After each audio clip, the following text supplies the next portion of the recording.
내년에는 사실 경기가 조금 안 좋아질 확률이 상당히 높거든요. 그래서 경제 성장률도 뭐 한 1.9% 정도. 사실 2% 이하로 나온 게 뭐 우리가 위기 때 빼고는 없는데 내년에 한 1.9% 정도 예상을 하고 있고, 또 여기에 탄핵 국면 맞으면서 글로벌 IB들은 조금 더 낮게 보는 측면도 있고요. 증권사들이라든가 이런 데서도 예상 영업이익을 계속 하향 조정을 하고 있습니다.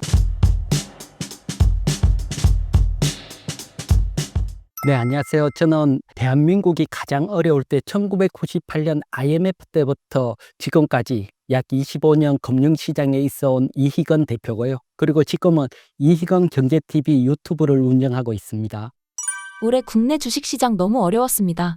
2025년 내년에는 상승할 수 있을까요? 내년에는 충분히 상승을 기대할 수 있고요. 사실 뭐 한 해가 되게 어려우면 그 다음에 보통 또 상승이 나왔거든요.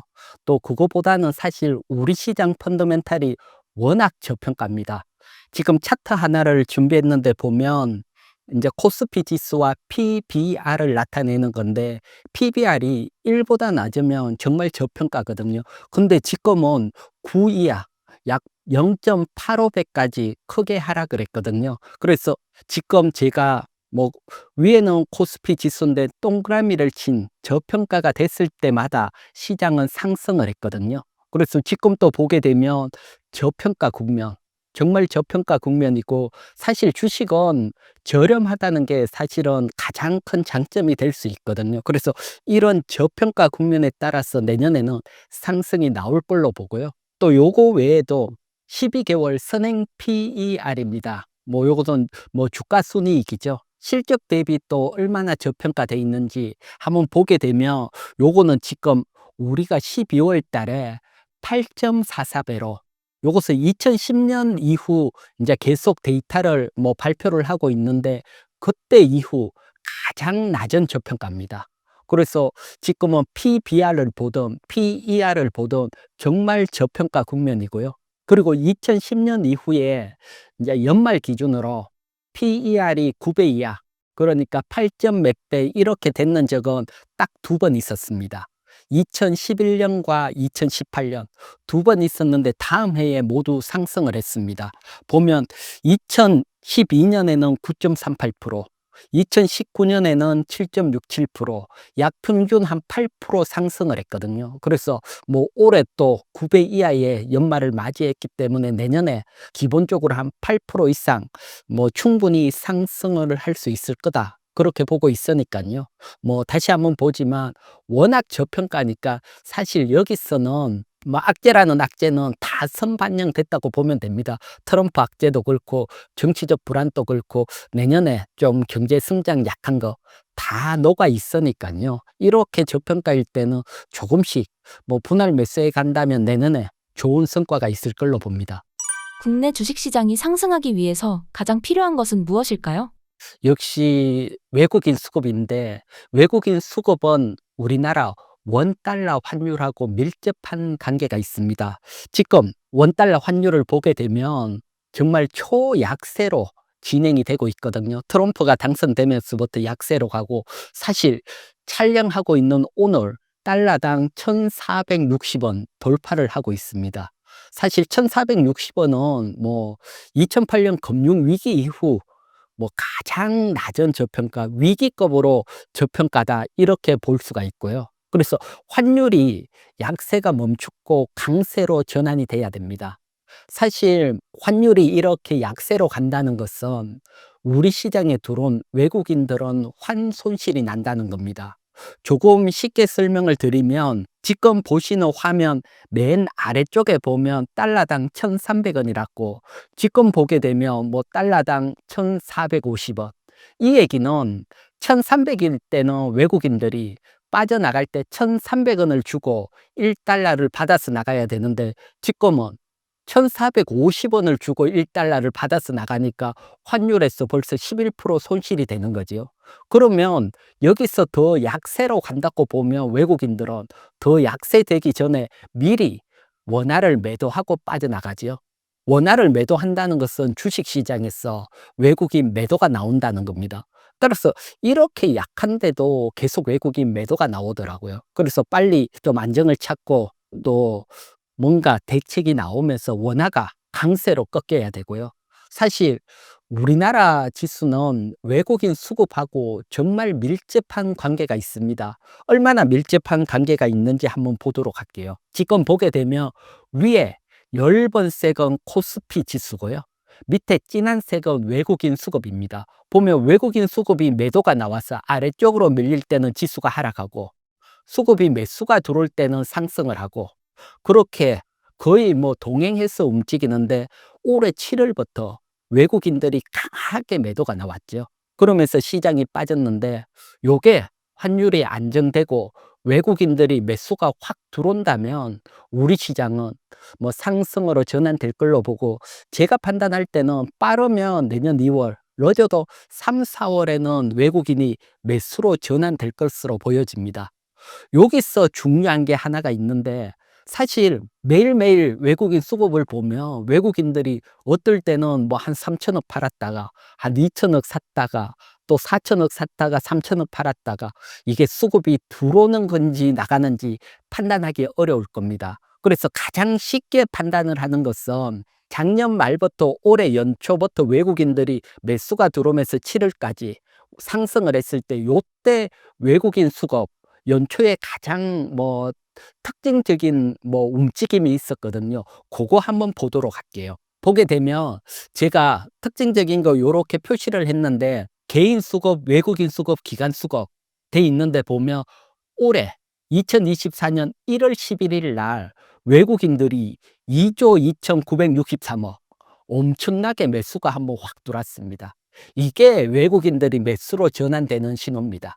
하루에 2조 원 이상 확 들어온다든가, 아니면 옆에 거 보면 2월 1일, 2월 2일 이틀에 나눠서 1조 원 이상 연속으로 들어왔거든요. 그래서 한 2일 합쳐서 2조 원 대량의 외국인 매수가 들어오면 이건 상승으로 전환이 되는 신호로 보고, 이때부터는 적극적으로 매수로 뭐 임해도 되고요. 좀 보수적이신 분들은 요런 어떤 흐름을 잘 체크하신다면 내년에 정말 좋은 기회를 잡을 수 있을 걸로 보여집니다.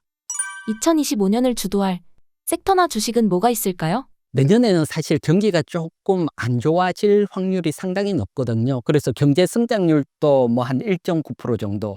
사실 2% 이하로 나온 게 뭐 우리가 한 5, 6번 위기 때 빼고는 없는데, 내년에 한 1.9% 정도 예상을 하고 있고, 또 여기에 탄핵 국면 맞으면서 좀 더 다른 어떤 글로벌 IB들은 조금 더 낮게 보는 측면도 있고요. 그리고 정권사들이라든가 이런 데서도 예상 영업이익을 계속 하향 조정을 하고 있습니다.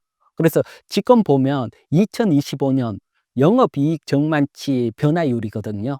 그래서 보면 더 하락할 거라고 보는 게 반도체입니다. 가장 오른쪽에 있는 게 가장 약할 거로 보는 거니까 반도체, 화학, 디스플레이, IT, 건설, 그 다음에 화장품도 포함이 돼 있고, 그 다음에 뭐 건강관리, 그러니까 제약 바이오, 그 다음 뭐 철강 운송, 요런 섹터들은 내년에 영업이익이 좀 감소할 거라고 보기 때문에 지금 움직이기에는 사실 부담스럽다, 요렇게 보고, 또 하나 보게 되면 반도체라든가 IT, 철강이라든가 이런 것들은 미국에 수출하는 겁니다. 아무래도 관세가 어떻게 될지, 미국 관세 정책 이런 영향도 있으니까 좀 부담스럽고요. 반대로 아직 뭐라 그럴까, 영업이익 전망치를 하향시키지 않은 업종을 보면 조선, 조선이 있고요. 또 가장 증가할 거라고 보는 것은 유틸리티인데, 사실 이건 좋은 건 아니죠. 유틸리티는 전기 방어주니까. 그래서 유틸리티를 제외하면 뭐 가장 좋게 보이는 게 조선이나 아니면 뭐 소프트웨어. 조선이나 소프트웨어도 자세히 보면 미국 관세하고는 조금 무관한 어떤 섹터거든요. 그래서 요런 섹터. 또 제가 뭐 가장 좋게 보는 것은 조선주고요. 조선주들은 쉽게 생각을 하면, 여러분, 배를 계약을 할 때 달러로 계약을 합니다. 그러면 환율이 이렇게 약화되면 영업이익이 확 좋아지죠. 회계로 잡힐 때는 원화로 잡히니까. 그래서 1달러를 받더라도 환율이 1,300원일 때는 매출이 1,300원인데 지금은 1,450원으로 잡히니까 똑같은 거더라도 환율 약세에 따라서 수혜를 받고요. 물론 반도체, 철강도 약세의 수혜를 받습니다. 하지만 여기에는 트럼프에 따른 관세 리스크가 상존을 하기 때문에 좋다고 보기는 약간 어렵고요. 대신 조선은 관세하고 무관합니다.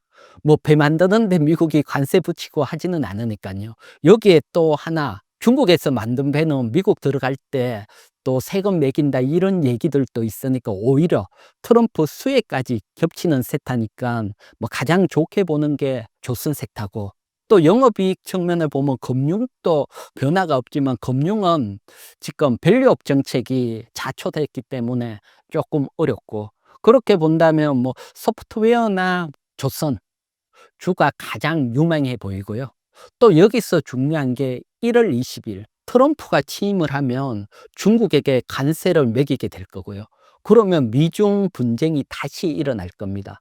그러면 미중 분쟁에서 가장 유리한 종목, 앞에 조선 얘기를 했잖아요. 그래서 트럼프 1기 때 미중 분쟁이 나왔을 때 섹터별 어떤 변화가 있었는지 한번 보도록 할게요. 보게 되면 요게 2018년 5월부터 12월, 그러니까 트럼프 1기 때 미중 분쟁이 났을 때 보면 그래프가 아래쪽으로 갔는 것은 다 주가가 하락했다는 겁니다. 그리고 위로 갔는 건 상승을 했는데 상승했던 섹터는 딱 두 개입니다. 통신하고 조선. 그래서 통신 조선 물론 업황 영향도 있지만 뭐 조선은 지금이 또 슈퍼 사이클이고 그때하고 업황이 똑같으니까 미중 분쟁에도 유리한 섹터는 조선이고요. 반대로 가면 가장 하락을 했는 게 7강입니다. 7강. 그다음 반도체, 기계, 정권, 디스플레이, 소매, 화장품, 자동차 다 하락을 했거든요. 그래서 요런 쪽에서는 아직 트럼프가 취임을 하면 리스크도 있으니까 아직 큰 자금들이 미리 올리기는 어렵잖아요. 그래서 이런 것들이 트럼프 관세 정책을 보면서 조금 움직이거나 아니면 대응을 해야 되고, 지금은 미리 트럼프가 당선되기 전에 이렇게 무역 분쟁 났던 종목들은 우리가 조금 피해 있는 게 지금은 좋고요. 그래서 지금 본다면 조선주들이 가장 유리하다. 원화 약세에도 수혜를 받고 트럼프 관세 정책에서도 좀 비춰 있고, 오히려 트럼프에 따른 뭐 트럼프가 뭐 미국 조선산업은 한국 도움이 필요하다 딱 얘기를 하면서 트럼프 수혜까지 기대를 할 수 있으니까요. 그래서 조선주 좀 눈여겨 보시고요.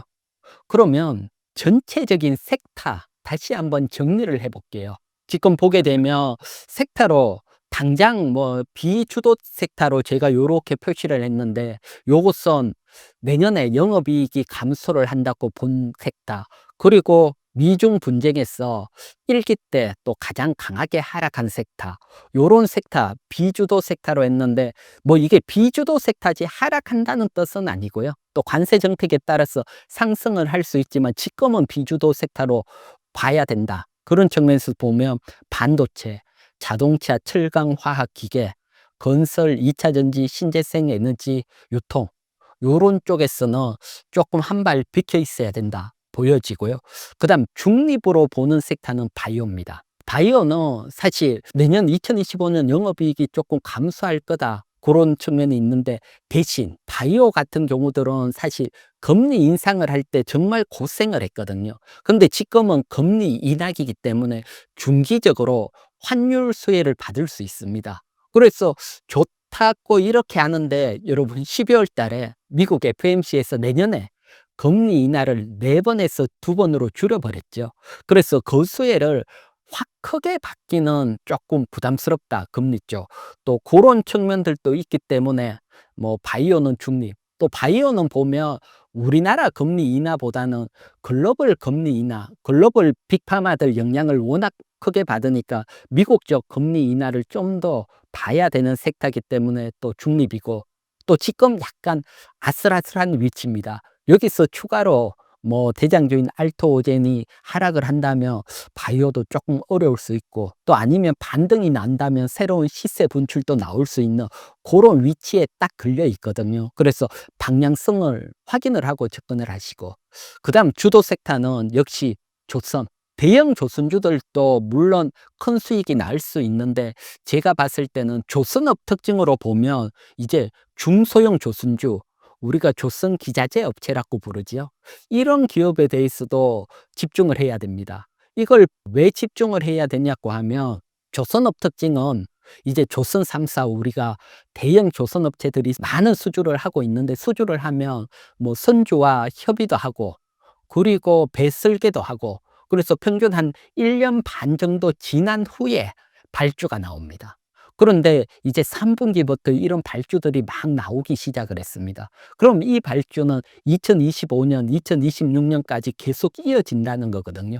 그러면 이제 중소형 조선주, 조선기자재들은 지금 실적이 좋아지는 시점이다. 그래서 3 분기 실적이 확 먼저 좋아진 중소형 기자재 관심을 가지시고요. 그리고 또 우리가 뭐 지금 조선업은 중국이 1 위입니다. 하지만 뭐 배 중에서도 고가형 배, LNG 수송선이라든가 가스선 이런 것들은 아직 중국이 기술이 없기 때문에 우리가 거의 독점을 하고 있거든요. 그리고 특히 트럼프 때는 바이든 때는 LNG 수출을 금지시켰지만 트럼프는 재개시키니까 LNG 선박 발주가 또 많이 나올 수 있고요. 그래서 LNG 선박 관련주들 요런 주들은 3 분기 영업이익이 약간 줄었지만 선침해 내년부터 미국 LNG 프로젝트도 많아지니까 LNG 피팅 업체들 요런 쪽 그래서 조선 관련주 관심을 가져 보시고요. 그다음에는 콘텐츠 업체인데 콘텐츠 하면 네이버하고 카카오지요. 그중에서 뭐 탑픽은 그래도 네이버, 그다음 뭐 부대장으로는 카카오. 그래서 콘텐츠는 사실 얘도 성장주입니다. 하지만 콘텐츠는 미국 금리보다는 우리나라 금리 인하의 영향을 많이 받거든요. 그래서 지금 우리나라 경기가 어렵고 내년에도 한국은행이 계속 금리 인하를 한다고 했으니까 금리 인하에 대한 수혜를 기대할 수 있고 여기에다가 AI죠, AI. 지금 AI 붐이 막 불고 있는데도 우리나라 대형 기업들은 AI 수혜가 거의 없습니다. SK 하이닉스도 뭐 수혜를 받는 둥 마는 둥 하지만 그래서 AI 수혜를 그래도 기대할 수 있는 게 네이버하고 카카오니까 그래서 내년에 요런 쪽에서 좀 모멘텀이 돌지 않을까. 그래서 지금 시장 주도로 보는 쪽은 뭐 조선 콘텐츠고요. 그래서 요쪽 중심으로 한번 잘 지켜보시기 바랍니다. 삼성전자, 미국의 마이크론 등 디램 반도체 업체 주가가 어렵습니다.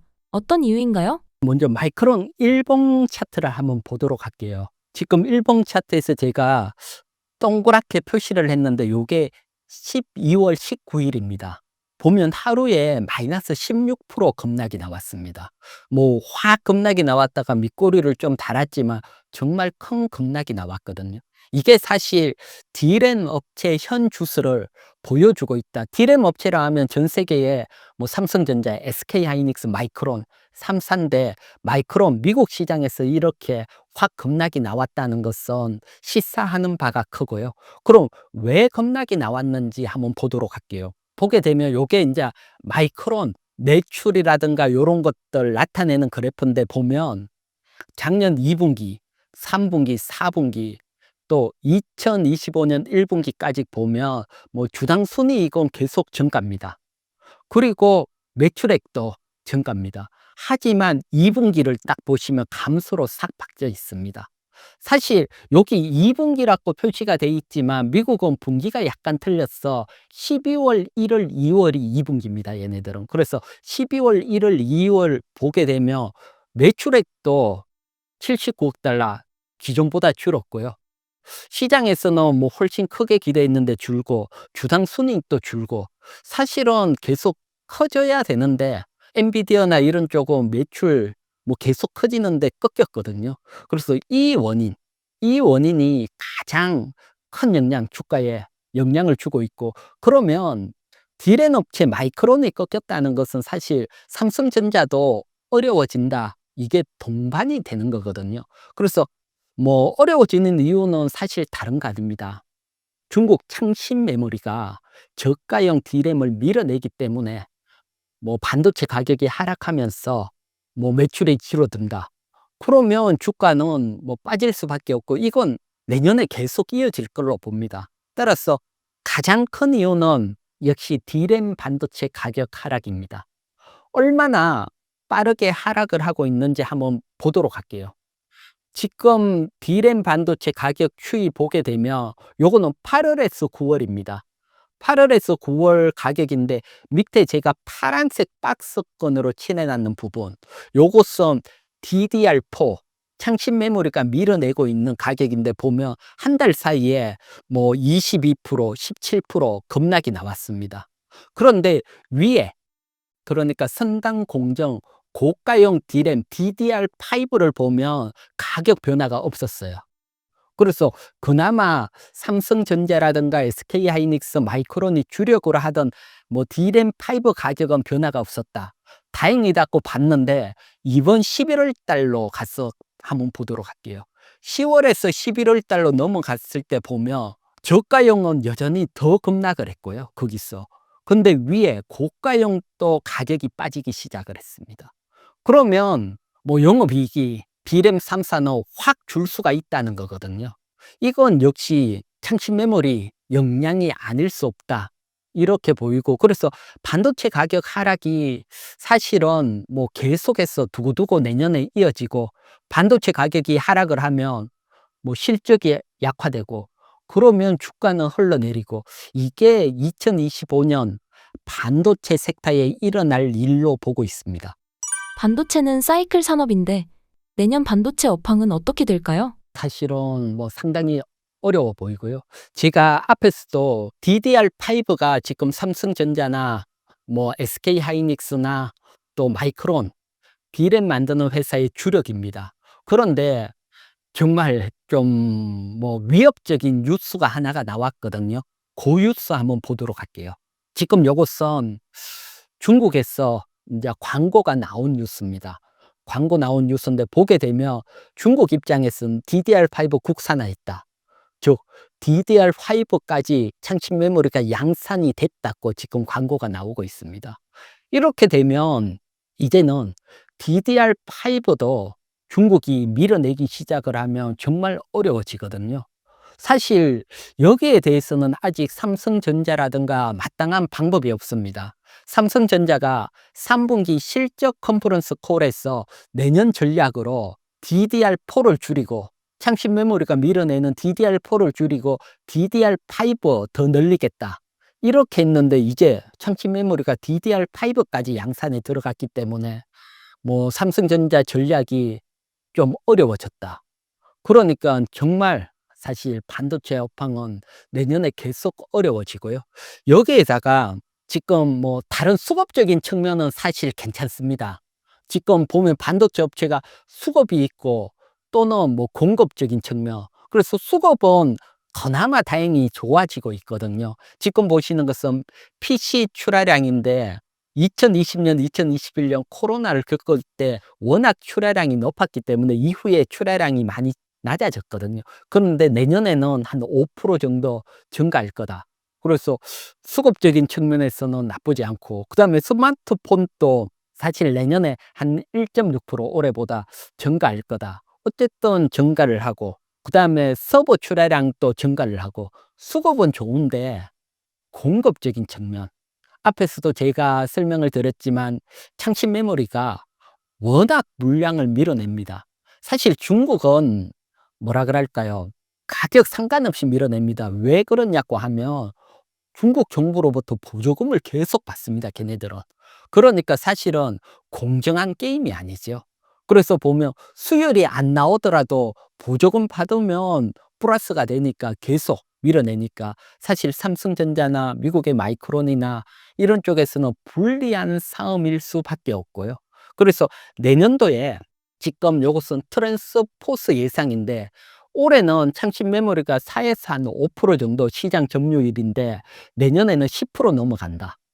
이 얘기는 이제 세계 점유율에서 이제 반도체 D램 뭐 공급업체는 삼성전자, SK하이닉스, 마이크론, 여기에다가 창신 메모리까지 포함을 시킨 4파전으로 간다, 이렇게 보여지고요. 여기에 또 중요한 게 중국이 사실은 반도체에 어떻게 보면 슈퍼갑입니다. 워낙 많이 수입을 하고 반도체 뭐 소비가 크니까. 그런데 자국 반도체를 쓰면 보조금을 줍니다, 기업들에게. 이 얘기는 창신 메모리 반도체 쓰라는 얘기입니다. 그 반도체 쓰는 기업에 보조금을 주니까. 그래서 뭐 막대한 큰 시장에 기존까지건 DDR5를 중국이 못 만들었기 때문에 삼성전자도 수출이 되고 됐는데 이제 만들기 시작을 했기 때문에 정말 제가 봤을 때는 좀 안타까운 상황이지만 좀 반도체는 지금 접근을 하면 안 될 걸로 보여지고요. 그리고 중국이 이렇게 중국 기업이 들어오면 모든 산업 사이클이 엉망으로 돼 버립니다. 뭐 어떻게 보면 뭐 황소개구리처럼 뭐 생태계를 파괴시키듯이 산업 생태계를 거의 파괴를 시키거든요. 그게 또 단적으로 보여지는가 한번 보도록 할게요. 지금 요것은 D램 가격 YOY입니다. 이 얘기는 전년도보다 D램 가격이 얼마나 상승을 했는지 하락을 했는지를 나타내는 겁니다. 보면 이제 D램 가격이 위에 이제 0보다 높을 때는 가격이 상승을 했다는 거고, 그러면 반도체 사이클에서 이때는 반도체가 성장하는 사이클, 그리고 반도체 가격이 하락하는 아래쪽으로 갔을 때는 반도체 업황이 어려운 사이클. 그래서 보면 상승 사이클 주기를 보면 2014년대에 보면 22개월이 상승 사이클이라고요. 그 다음에 18년도 보면 25개월. 그 다음에 2021년 보면 22개월. 그래서 거의 상승 사이클과 하락 사이클이 같이 유사하게 움직여 왔습니다. 이게 한 20년간 이렇게 계속 이어왔고요. 요렇게 이어올 수 있었던 이유는 이제 반도체 가격이 하락을 하면 지금 삼성전자나 SK하이닉스나 마이크론이 감산을 합니다. 같이. 그러면 반도체 가격이 다시 상승을 하고, 그래서 사이클을 만들어 왔는데 창신 메모리가 등장을 하고부터는 2024년은 상승 사이클이 12개월 밖에 안 되고 꺾여 버렸습니다. 그래서 창신 메모리가 부상하고부터는 이런 20년간 이어온 반도체 사이클도 깨졌습니다, 지금. 깨지고 뭐 거의 반값 메모리를 밀어내다시피 하니까 이 사이클이 언제 다시 복귀가 될지는 알 수가 없는 상황이고, 그러면 이제 창신 메모리하고 삼성전자, SK하이닉스, 그다음에 마이크론하고 3사하고 치킨 게임이 시작이 됐다, 이렇게 보면 됩니다. 그런데 이건 가격에서 싸움이 안 됩니다. 그래서 항상 중국 기업하고 다른 치킨 게임을 했을 때는 다 중국이 이겼습니다.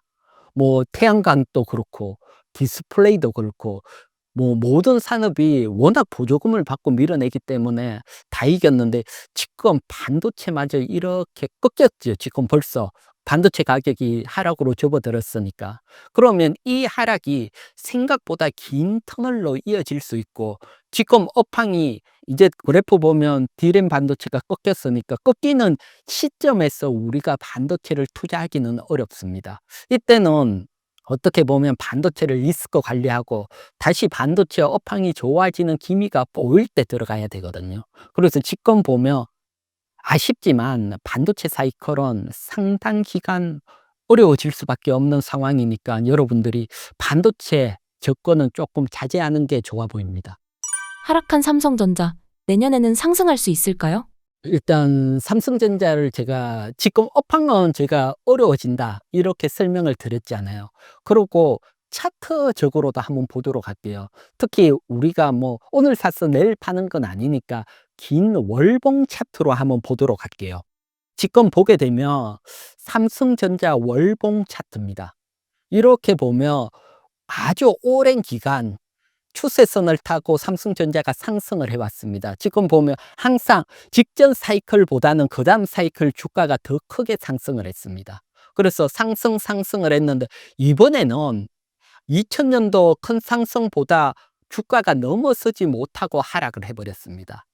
이렇게 하락한 이유는 업황이 2년간은 보통 계속 이어지는데 1년 만에 업황이 꺾여 버렸잖아요. 그래서 주가도 미리 꺾여 버리겠어. 그래서 컨트롤에서 봤을 때, 제가 봤을 때는 이게 상봉을 만들고 2020년 그리고 2024년 상봉을 만들고 꺾여 버린 모습이라서 장기 추세 하락으로 진행될 확률이 높아 보이고요.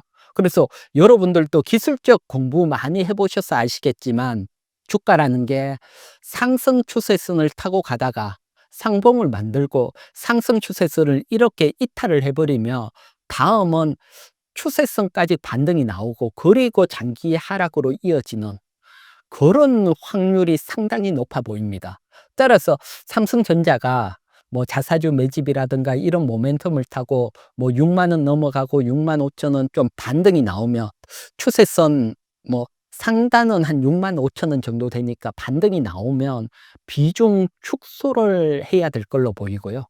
그 이후에는 사실 장기간 어려워 보이고, 물론 삼성전자가 반도체 외에 다른 섹터들도 있지만 뭐 스마트폰은 한번 포화 상태고, 가전으로 뭐 영업이익을 가져가긴 어렵고, 가장 뭐 큰 부분이 반도체인데 반도체가 지금 어려워지고, 그러면 D램에서 어려우면 파운드리지요. 파운드리스 좋아져야 되는데 파운드리마저 사실 삼성전자가 정말 어렵거든요, 지금. 뭐 파운드리 공장을 뭐 셧다운 시키고 이렇게 하고 있으니까요. 그러기 때문에 제가 봤을 때는 내년도 추세 상승으로 이어지긴 어렵다. 그래서 반등이 나오면 대응을 하시는 게 좋아 보이고요. 여기서 조금 더 삼성전자가 추세 하락이 나오면 주가가 어떻게 될까? 그 부분에 대해서도 제가 생각하고 있는 것들을 한번 보여드릴게요. 지금 보시는 것은 LG 디스플레이 월봉 차트입니다. 사실 LG 디스플레이가 디스플레이의 최강자랐습니다. 그런데 중국 기업이 사실 디스플레이도 뭐 몇 세대 기술 개발을 하다가 중국이 기술을 따라오면서 저가로 만들기 시작하면서 이제 어려워졌고요. 그러면서 적자로 빠지기 시작을 했거든요. 그래서 차트를 이렇게 보면 워낙 강하고 대형 차트는 한 번에 확 무너지지는 않습니다. 하락을 하다가 반등이 나오고, 또 요거 월봉 차트니까 하락을 하다가 또 월봉으로 반등이 나오고, 희망을 주지만 중국한테 못 이기면서 20년간 장기 하락이거든요. 그래서 삼성전자도 일정 부분 상승이 나오다가 또 하락이 나오고, 상승이 나오다가 하락이 나오는 이런 환경으로 갈 확률이 상당히 높고, 또 제가 약간 뭐 안타까운 측면이, 사실 삼성전자 같은 경우는 기술력도 승부를 하고, 과거 이건희 회장 같은 경우는 뭐 독일에서 또 뭐 부인이라든가 빼고는 다 바꿔라, 이런 카리스마가 있었는데, 이번에 인사 발령 봤을 때 이재용 회장 같은 경우는 그런 카리스마가 잘 안 보이거든요. 좀 뭐라 그럴까, 안정적으로 가려는 이런 측면이라서 뭔가 획기적인 게 나오지 않으면 또 LG 디스플레이 형태로 따라갈 확률이 상당히 높아 보인다. 그렇기 때문에 뭐 저도 삼성전자 응원을 하고 뭐 그러고 있지만, 제가 보는 뷰를 여러분들에게 설명을 드려야 되니까요. 그래서 뭐 제가 뭐 응원을 하거나 이런 거하고 별개로 제가 보는 뷰, 요렇게 설명을 드릴게요. 하락한 삼성전자, 상승으로 전환해줄 포인트가 있을까요? 포인트는 뭐 몇 가지 포인트가 있습니다. 대형주 같은 경우는 LG 디스플레이도 하락을 하다가 반등이 나오고 하락하다가 반등이 나오는데, 삼성전자 뭐 가장 기대를 거는 거는 역시 저평가다. 뭐 가장 낮은 저평가다. 지금 보시면 삼성전자 주가입니다. 삼성전자 주가고 밑에는 PBR 그래프입니다. PBR이 1배 이하로 갔을 때는 항상 반등이 나왔거든요, 삼성전자.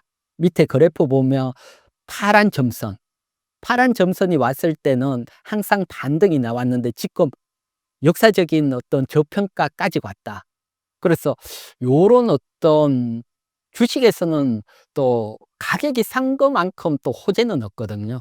그래서 요런 측면에서는 일단 반등이 나올 수 있다. 요게 하나의 어떤 뭐 기대를 해볼 수 있고요. 그래서 주가적인 측면이고, 그거 외에 다른 측면으로서 본다면 첫 번째 수급입니다. 외국인 수급.